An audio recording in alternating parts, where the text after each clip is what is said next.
આજની ધર્મકથા. પ્રણામ. ભગુભાઈ અજાતશત્રુ કહી શકાય એવું જેમનું જીવન સંસારીપણાથી હતું. કેટલીય જગ્યાઓએ એમણે ધંધામાં વ્યવસાય વગેરેમાં માત ખાધી, કોકના કારણે ખાધી. સ્પષ્ટપણે સમજાય કે કોકની ભૂલ છે અને પોતાનો કોઈ વાંક ગુનો ન હોવા છતાં મસમોટી કહી શકાય એવી ખોટને પણ જે પચાવી જાણ્યા અને છતાં પણ સામા વ્યક્તિ માટે વેરના શબ્દો તો બહુ જ દૂરની વાત, એક વિકલ્પ પણ જેમના હૃદયમાં ન થયો એવી અજાત શત્રુતા જેમના હૃદયની અંદરમાં અંતસ્થ હતી એવા ભગુભાઈ. લગ્ન જીવન બહુ સરસ જઈ રહ્યું છે, કારણ કે બહુ યોગ્ય એવા પાત્રને ઈશ્વરે મોકલ્યું છે. લગ્ન જીવનના 8 વર્ષ થયા.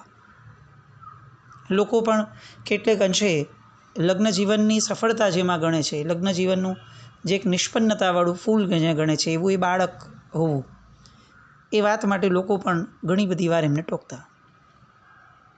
અધ્યાત્મના રંગે રંગાયેલો આ જીવ પણ લગ્નના 8 વર્ષે સંવત 1983 એટલે કે ઈસવીસન 1927માં 24 વર્ષની ઉંમરે હીરાબેને પુત્રનો જન્મ આપ્યો. જન્મ થતાં જ અનેક લોકોએ અનેક પ્રકારે શુભેચ્છાઓ આપી, આનંદ પોતાનો વ્યક્ત કર્યો. પણ આ ભગુભાઈએ હીરાબેનને મળ્યા પ્રથમવાર પુત્ર જન્મ પછીથી, અને એમણે બહુ જ સહજતાથી એમણે એમ કીધું, અભિનંદન, એક પુણ્યશાળી જીવને વિશુદ્ધ શ્રાવક બનાવશું. કેટલી સરસ દ્રષ્ટિ! વાતો કરવી એ આખી અલગ ધારા. આજે આપણે બધા એક બહુ જ સુંદર લક્ષ્યને પામતા થયા કે બાળક જન્મે ત્યારથી આપણે એક વિચારણા રાખીએ એના જીવનકાળ દરમિયાન, બાળપણ દરમિયાન, કે દીક્ષા લઈ લે તો બહુ સારું, સંસાર છોડીને જાય તો કેટલું સારું, આપણા ઘરેથી એક દીકરો દીક્ષા લે એનાથી રૂડું શું. બહુ શ્રેષ્ઠતમ ભાવનાઓ બહુ જ સર્વવ્યાપી બની રહી છે. સાથે સાથે એક આયામ જોડવો બહુ જ જરૂરી છે. દીક્ષા ન લે ત્યાં સુધી એ વિશુદ્ધ શ્રાવક બને, આવું લક્ષ્ય પણ બાંધવા જેવું છે. થાય છે કેવું કે બાળક યા તો દીક્ષા લઈ લેવો ભાવ, અને યા તો પછી એની માટે કોઈ લક્ષ્ય નથી, એટલે પછી એ જેવો બને એવો એને સ્વીકારી લેવાનો. આવું હોવું ન જોઈએ, ચોક્કસ વાત, પણ આવું થઈ રહ્યું છે એ પણ એટલી જ ચોક્કસ વાત. આજે આપણે ત્યાં નવી જનરેશનની અંદરમાં જે આવે છે એ લોકોને શ્રાવક બનાવવા માટેનો યત્ન બહુ ઓછો. કેટલા બધા મહાત્માઓ શિબિરો દ્વારા, એ માધ્યમ દ્વારા કેટલી બધી સારી વસ્તુઓ કરાવવાનો પ્રયત્ન કરે, વેકેશન છે, 99 છે વગેરે દ્વારા, પણ જ્યાં સુધી માતા પિતાને આ લક્ષ્ય નહીં બંધાય ને કે મારે મારા દીકરાને શ્રાવક શ્રાવિકા બનાવવા છે, ત્યાં સુધી એ કેટલીક અધુરાશ આ આખાને આખા સમાજની અંદરમાં ઊભી થતી જશે. એક વર્ગ એકદમ આચાર સંપન્ન અને આચાર ચુસ્ત, અને એક વર્ગ જરા પણ નહીં. એની માટે કોઈ આવરણ નહીં, એની માટે કોઈ ધારાધોરણ નહીં. આ બાબતમાં વિચાર કરવા જેવો છે. ગોત્રીજના દિવસે આ સૌભાગ્યશાળી બાળકનું નામ પડ્યું જીતેન્દ્રલાલ. બધા એને લાડથી બચ્ચું અથવા જીતુભાઈ કહેતા. આ બાજુ ભગુભાઈની જે ધારા, આ સાગરાનસુરી મહારાજ સાહેબના શિષ્ય ખાંતિ વિજયજી મહારાજ સાહેબને ત્યાં જે હોળી કરાવવા ગયા, અને જે એક કાર્યકર્તા તરીકેની એમની ધારા હવે પરાકાષ્ઠા તરફ ગતિ કરી રહી છે, એમાં કેટલી બધી ચોકસાઈ એમની એ છતી થવાની શરૂ થઈ.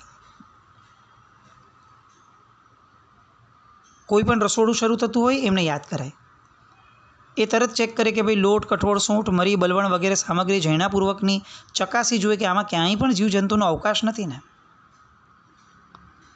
અને સૌથી મુખ્ય આ ભગુભાઈનું જે કાર્ય રહેતું કે જેની માટે પ્રસિદ્ધ હતા, એ હતું ઉકાળેલા પાણીની વાતનું ધ્યાન. વાત એવી હતી કે જ્યારે એ પોતે નાના હતા ત્યારે એમના માતા સૂર્યોદય થઈ જાય પછી એનો પ્રકાશ થાય એ પછી ચૂલાને સરખો જોઈ સાફ કરી અને કોલસા ગોઠવી અને પ્રગટાવ્યા ત્યારની વાતો છે. એ સમયે આ ભગુભાઈ આ બધા જ દ્રશ્યો રોજ જોતા. સવારના પોતાની માતાને આવી રીતે ઝેરણા પાડતા. પ્લસ એણે એ બી જોયું હતું કે ઋતુ અને કાળ બદલાય એ રીતે ઉકાળતા પાણીમાં પણ ઉભરા આવવાના શરૂ થાય તો એના પણ બદલાવ. 3 ઉકાળા, 1, 2 ને 3 આવું એમને એમના મમ્મી શીખવાડતા. આજે આપણે ઉકાળેલું પાણી ઉકાળીએ છીએ, પાણી જ્યારે ઉકાળીએ છીએ ત્યારે કેટલીક વાર આપણને વરાળ નીકળે એટલા માત્રથી એમ લાગે કે પાણી ઉકળી ગયું. કેટલીક વાર નાના નાના પરપોટા આવે તો પણ થઈ ગયું. એનું એક સ્ટાન્ડર્ડ માપ શું કે આ પાણી ઉકળી ગયું, ઉકાળેલું પાણી થઈ ગયું. તો ઉકાળેલા પાણી અને ગરમ પાણીનો ફરક એ કે ઉકાળેલું પાણી એમાં 3 ઉકાળા આવે ત્યારબાદ જ એ ઉકાળેલું અચિત ગણાય. બાકી ગરમ પાણી એ સચિત જ ગણાય. ઉકાળેલું પાણી તો જ છે જો એ 3 ઉકાળા સાથેનું છે. અને આ આખી વસ્તુ એ પોતે સમજાવતા પણ ખરા દરેકને કે ભાઈ જુઓ, આ આપણે ક્યાંક ઉકાળેલા પાણીના ભ્રમની અંદરમાં ક્યાંક ગરમ પાણી નથી વાપરી લેતા ને. ઉકાળતી વખતે જ્યારે છેલ્લે સ્ટવ બંધ થાય એ સમયે કમસે કમ 3 ઉકાળા એની અંદર આવેલા જ હોવા જોઈએ. આ ઉકાળેલું પાણી. ધર્મ અને સંસ્કારોનું એ સિંચન એ ધીરે ધીરે પોતાના બાળકની અંદરમાં પણ એ કરવા લાગ્યા. એને હાલરડા રૂપે સ્તુતિઓ, સ્તવનો, પદો, આનંદગંજી મહારાજના પદો. આપણને આશ્ચર્ય થાય કોઈ બાળકને હાલરડામાં આનંદગંજી મહારાજાના પદો સંભળાવાય, પણ સંભળાવાતા હતા. નવકારસિંહ અને ચોવિહાર અને સાથે પ્રભુ પૂજા પણ કરાવે છે. પોતે પણ જે એક્ઝામ્પલ આપ્યું હતું હીરાબેનને પ્રથમ રાત્રિએ કે હું રાત્રિ જન્મ્યો છું ને તેમ છતાં પણ મારા માતા પિતાએ મને ધાવણ આપવા પ્રયત્ન કર્યો હતો, પણ તો પણ મેં મોઢું નહોતું ખોલ્યું. કદાચ ઈશ્વર એવું ઈચ્છતા હશે કે હું રાત્રિ ભોજન ન કરું. બસ આ જ જે વારસો છે એ એમણે એમના પુત્રમાં પણ પ્રગટાવવા માટેનો પુરુષાર્થ કર્યો. નવકારસિંહ અને ચોવિહાર સાથે પ્રભુ પૂજા. રાત્રે ભાવના ભણાવતા હોય એ પોતે કેશિયો વગાડતા. એ ભાવના ભણાવવા જાય તો ગમે તેટલા ઊંઘમાં બાળક હોય તો પણ એને બાજુમાં રાખે, બેસાડે. અને જે રીતે એમના પિતાએ એમનામાં સંસ્કરણ કર્યું એ રીતે જ એ સંસ્કરણ કરવા માટે એ પોતે કટિબદ્ધ થયા. એમણે આ સરસ મજાના કાર્યો જોઈ અને જ્યારે જીતુ 1 વર્ષનો થયો હતો ત્યારે ભગુભાઈના કાર્યાલયની નજીકમાં જેમની પેઢી હતી એવા નગીનદાસભાઈ કરમચંદભાઈ, એમને ત્યાંથી આમંત્રણ આવ્યું કે તમે ચાલો સાથે, તો આપણે બધા કચ્છમાં યાત્રાએ જઈએ અને સંઘમાં જોડીએ. એટલે ભદ્રેશ્વર, નળિયા, તેરા, કોઠારા, જખૌ, સુથરી, કટારિયા, નાની મોટી ખાખર, આ બધા પ્રાચીન તીર્થોની યાત્રાએ એમને જવાનું મન થયું. આમંત્રણ સ્વીકાર્યું. મુંબઈથી કચ્છની યાત્રાઓ ત્યારે બહુ કઠિનાઈભરી હતી. દિવસો પણ ઘણા થાય ને રસ્તા પણ સારા નહીં. અને ક્યાંક ક્યાંક ગ્રામ્ય વિસ્તારમાં તો દેરાસર એટલું બધું દૂર હોય કે ગાડામાં બેસીને જવું પડે. સાંજ પડે પહોંચી ગયા તો સારી વસ્તુ, પણ જો ન પહોંચી વળ્યા તો રાત્રિના સમયે અંધારી અને અજાણી જગ્યાઓએ અઢળક તકલીફો આવે. આ ત્યારની વાત છે કે જ્યારે વીજળી મોટા શહેરો સુધી જ માંડ પહોંચી હતી. નાના ગામડામાં તો હજી પણ ફાનસના જ દીવા ચાલુ હતા. એટલે એ સમય હતો કે જ્યારે છરી પાડતા સંઘો બહુ નીકળતા. ચતુર્વિધ સંઘમાં સૌથી આગળ રહેલું જીનેશ્વર ભગવાનનો રથ, પછી હાથી ઘોડાની પાલખીઓ, એની ઉપર સંઘપતિનો પરિવાર, એ પછીથી શ્રમણ ભગવંતો, એ પછીથી સ્વામીભાઈઓ સુંદર વસ્ત્રોમાં સજ્જ હોય, ત્યાર પછીથી મર્યાદાશીલ નારીઓ, અને પછીથી એ આખો આવી રીતે સંઘ નીકળતો હોય. એ પ્રત્યેક પ્રભાતે રથની ઘૂઘરીના મીઠા રણકારમાં જય બોલાવાય સવારના, અને સૂર્યને ડોક્યું કરતો હોય એ સમયે જોઈ અને તરત નીકળે. તંબુઓ બંધાવવા માંડે. ગામના લોકો માટે આ સંઘને કેમ અનુકૂળતા થઈ શકે એ વિચાર થાય અને એ લોકો એની માટે સગવડ કરી આપે. કેટલા બધા લોકો પોતાના ઘરે રહેલા દૂધણા ગાય ભેંસના દૂધ એ ત્યાં લઈ આવે. વાવ, તળાવ, કૂવાના પાણી સિંચી અને ટીપડાઓ ભરે તંબુની અંદરમાં, કે જેના કારણે યાત્રાળુઓને અગવડ ન પડે. અને સંઘપતિઓ પણ સામે આવો જ ભાવ રાખે અને ગામમાં જ્યારે રોકાણ થાય ત્યારે ગામને ધુમાડા બંધ જમવાનું આમંત્રણ મોકલતા. આ રીતની આખી આ છરીપાલિત સંઘની એક સરસ મજાની ધારા આજે આખા સમાજને સાથે લઈને ચાલતી. હીરાબેન પણ ભગુભાઈની સાથે એ યાત્રામાં ગયા બાળકને લઈને. 1 વર્ષનો જીતુ છે ત્યારની વાત છે આ. અને ઉઘાડા પગે ભગુભાઈ તો નીકળી ગયા. હીરાબેને પણ ઉઘાડા પગે આ બધા જ જાડી ઝાકડા, કાંટા, આ બધામાંથી પોતે ચાલવા લાગ્યા. સંઘના પ્રથમ દિવસે જ એમને ભાવ થયો કે મારી સાધનામાં બહુવિધ પ્રવાહ છે, પણ છતાં પણ એક વહેણ જે છે એ ખોટે છે. એ છે બ્રહ્મચર્યનો વહેણ. નવકારનો જપ છે મારા જીવનમાં, આંબીલનો તપ છે મારા જીવનમાં. બસ હવે જો બ્રહ્મચર્યનો ખપ થઈ જાય તો પછી મારું જીવન એ ખરેખર નંદનવન બનવાની દિશામાં આગળ વધી શકે. આવો સ્વયંસ્ફુરિત વિચાર એમને પોતાને સ્ફુર્યો. આનંદગંજી મહારાજના પદોને વાગોળતા વાગોળતા એમના મનમાં આ ભાવ પ્રગટ્યો કે પૂતગલ સુખની પરવશતાને કારણે કર્મબંધન કરી કરીને જ હું મારા આત્મસુખને મારા આત્માથી વેગળો દૂર રાખું છું. આ વિષય સુખો જ છે કે જેના કારણે હું મુક્તિ સુખથી વંચિત રહું છું. એટલે જો મારે શીલવાન અને પ્રજ્ઞાવાન બનવું હોય, પ્રજ્ઞાપુરુષ બનવું હોય, તો મારે સંપૂર્ણ બ્રહ્મચર્યનું પાલન કરવું જ રહ્યું. એમને એ વાત યાદ આવી જે એમને પ્રવચનની અંદરમાં એક ક્યાંક સાંભળી હતી કે આ એ જ કચ્છનો વિસ્તાર છે કે જે વિસ્તારની અંદરમાં એક જ ઢોલિયામાં એકબીજાનું અંગ સ્પર્શી ન જાય એ માટે શયન કરતી વેળાએ વચ્ચે તલવાર રાખતું એક વૈરાગી યુગલ નામ વિજય શેઠ અને વિજયા શેઠાણી એ જન્મ્યા હતા. ચંપાનગરીની અંદરની એ વાત કે જ્યારે વિમળ કેવડી સમોસર્યા હતા અને જિંદાસ શ્રાવકે પરસદામાં મનોરથ જાહેર કર્યો કે ભગવાન મારા ઘરે 84,000 શ્રમણો પધારે અને પારણું કરે, આવો મને નાનપણથી ભાવ સ્ફૂર્યો છે. ભગવંત એ ભાવ મારો ક્યારે સફળ થશે? 84,000 શ્રમણ ભગવંતો મારા ઘરમાં આવે અને હું એમને પારણું કરાવું. અને ત્યારે આચાર્ય ભગવંત વિમળ કેવડી ભગવંત એમને જણાવે છે કે એટલા બધા તપસ્વી શ્રમણો એકસાથે એકી જગ્યાએ ઉપસ્થિત થાય એ 3 કાળમાં સંભવિત નથી. પણ જો તમારો મનોરથ સિદ્ધ કરવો હોય તો એક અનન્ય રસ્તો છે કે જેમાં એના જેટલું જ સરખું ફળ પ્રાપ્ત થઈ શકે. તમે એક કામ કરો, કચ્છ નિવાસી શ્રી વિજય શેઠ અને વિજયા શેઠાણીને ઘરે બોલાવી ભોજન કરાવો તો તમને 84,000 તપસ્વી શ્રમણોને પારણું કરાવ્યાનું ફળ મળશે. એક કેવડી ભગવંતના મુખેથી આ વાત નીકળી. ટૂંક સમયમાં આ જ ચારિત્ર અંગીકાર કરી એ લોકો અષ્ટપંગ કર્મ ખપાવી અને કેવળ જ્ઞાન કરી મોક્ષે જનાર છે. આવી વાત જ્યારે એ જિંદાસ શ્રાવકે સાંભળી ત્યારે એનો ભાવ જે ઉચકાયેલો હતો એ જ વાતને અત્યારે સ્મરી અને સ્મરણમાં લાવી અને આ ભગુભાઈનો ભાવ ઉચકાયો.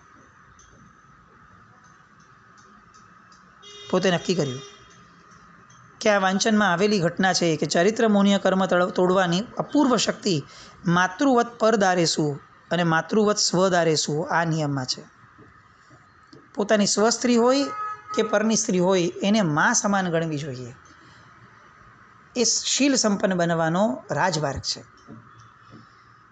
અને આ બધું વિચારી અને ત્યાં રાત્રિના સમયે 6 પાલિત સંઘના ભાવોની અંદરમાં આ ભાવ ઉચકાયા અને રાત્રિના સમયે સંથારા ઉપર હતા અને ત્યાં જ એમણે મનમાં સંકલ્પ કરી લીધો કે મારે હવે આ જીવન બ્રહ્મચર્ય વ્રત સ્વીકારવું છે. બીજે દિવસ સવાર થઈ અને પહોંચ્યા શ્રી નિમિસુરી મહારાજ સાહેબ પાસે. પોતાનો દ્રઢ નિશ્ચય સમજાવ્યો. નિષ્ઠાદાતા હતા ચરિપાલિત સંઘના અને સવારે વ્યાખ્યાનમાં ચતુર્વિધ સંઘ સમક્ષ 4થું વ્રત ઉચ્ચારીને ભગુભાઈએ આ જીવન બ્રહ્મચર્યનો અંગીકાર કર્યો.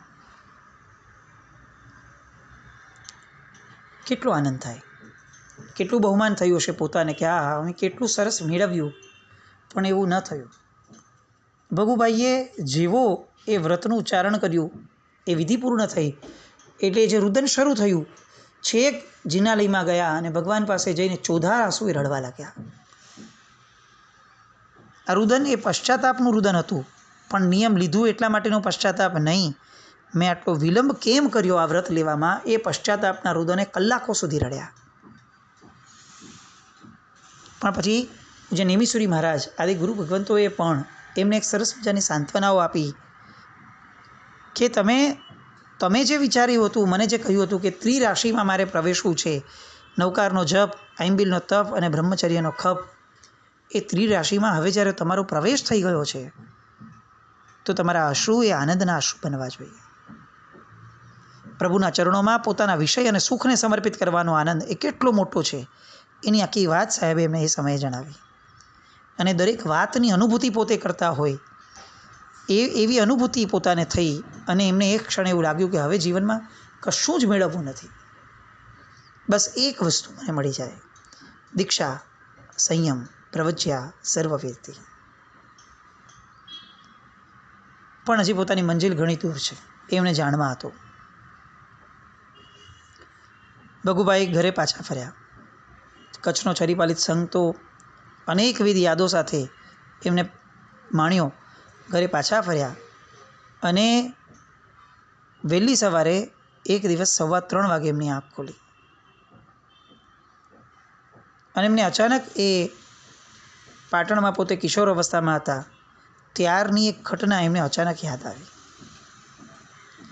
માતાની આંગળી પકડી અને એકવાર બજારમાં ગયા હતા ત્યારે ગાયે એ રસ્તાની અંદરમાં તાજો મૂકેલો એક પોદળો હતો, એમાં એનો રસ્તામાં એમનો પગ પડી ગયો.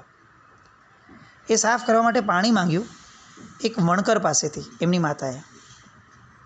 પણ એ વણકરની નાની દીકરી હતી, એ જે ભગુભાઈનો જે પગ હતો ને એ ખરડાયેલો જોઈ અને ખડખડાટ હસતી હતી. અને આ ભગુભાઈને તો આંસુ રોકાતા નહોતા. ત્યારે વણકર કાકાએ એને ઘરમાં અંદર બોલાવી અને એને સમજાવેલું કે જો અમે આ પટોળાની સાડી કેવી રીતે તૈયાર કરીએ છીએ, તું જરા જોવાનું શરૂ કર. એમ કરી અને કેમ એક પટોળું બનાવતા 6 થી 12 મહિના લાગે એ આખી વાત એને સમજાવેલી.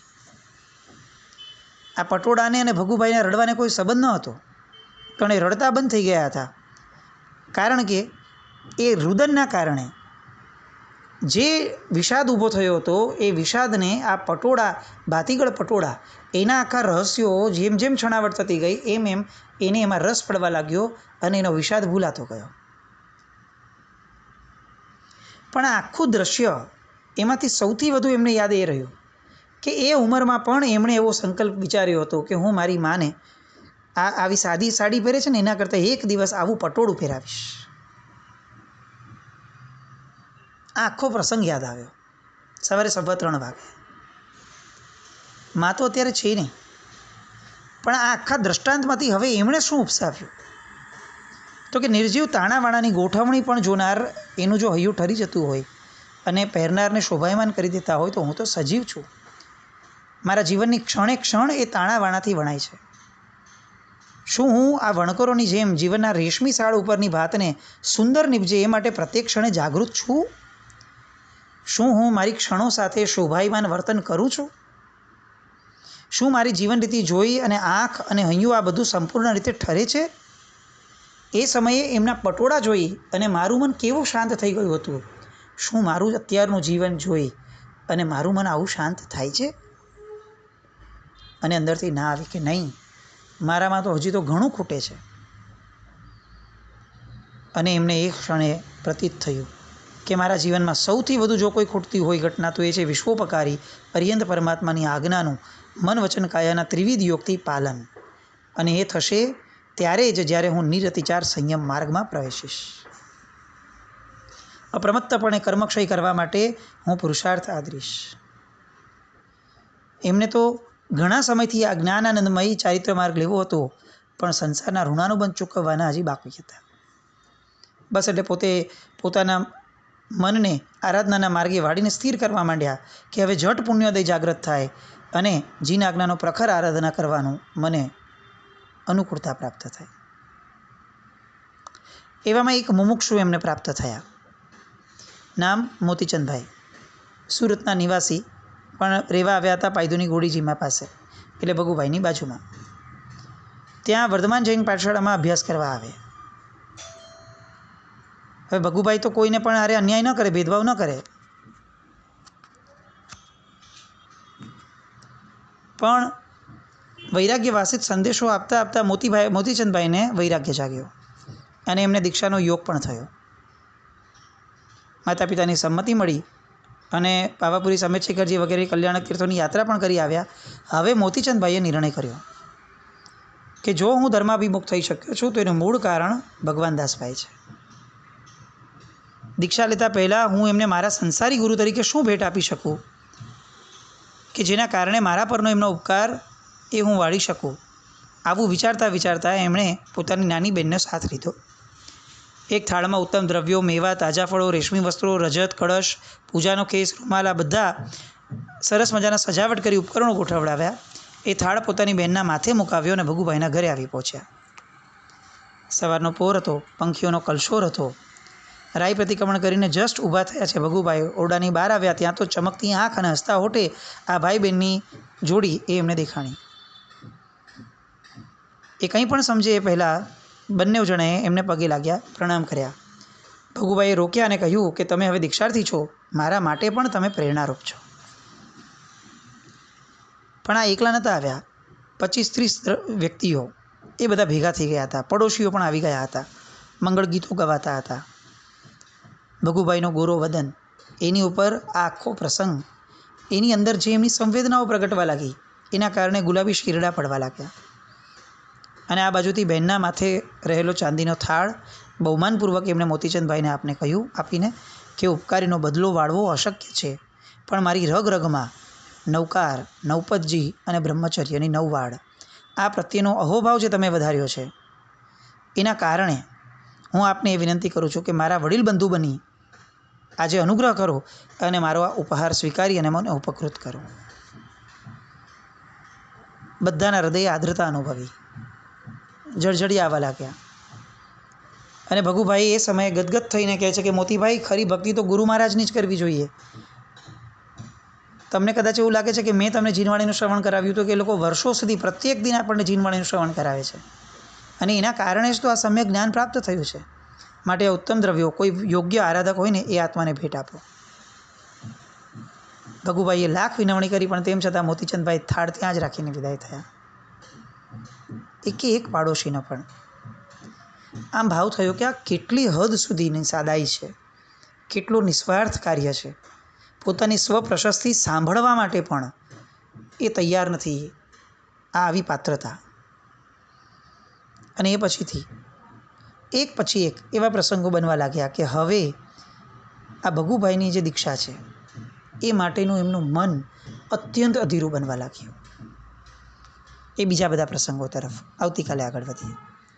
જીના આજ્ઞા વિરુદ્ધ કંઈ પણ બોલાયું તો મિચ્છામિ દુક્કડમ. જય નામ જયતિ શાસન.